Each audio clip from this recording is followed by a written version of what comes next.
अस्सलाम वालेकुम भाई। इस चार्जर पे 1.5 एम्पेयर से लेके 3.5 एम्पेयर तक लिखा हुआ है और बैक साइड पे अगर देखें तो 5.4 एम्पेयर ये करंट लिखा हुआ है। तो इस पे 6 यूएसबी पोर्ट लगे हुए हैं और ये इतने एम्पेयर करंट दे रहा है। अगर बंदे जब भी लेंगे तो वो खुश हो जाएंगे कि ये इतने एम्पेयर करंट दे रहा है। और इस पे 6 यूएसबी पोर्ट लगे हुए हैं, हम ज़्यादा चीज़ें भी इस पे लगा सकते हैं एक ही टाइम में। तो भाई ये मैं आपके सामने खोल रहा हूँ और आपको दिखा देता हूँ कि ये वाकई में है ऐसे या फेक ही है। भाई इसमें ये तो ब्रिज रेक्टिफाई लगा हुआ है और इसमें दूसरा ये जो आईसी है 5327 और ये डीसी टू डीसी कन्वर्टर है। तो 6 के 6 यूएसबी पोर्ट इसी एक आईसी पे लगे हुए हैं।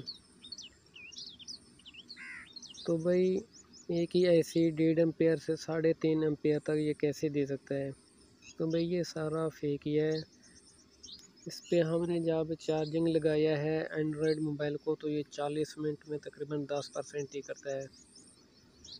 तो भाई 450 रुपये भर के बड़ा चार्जर लिया 3.5 एम्पेयर का, वो भी 6 यूएसबी पोर्ट में।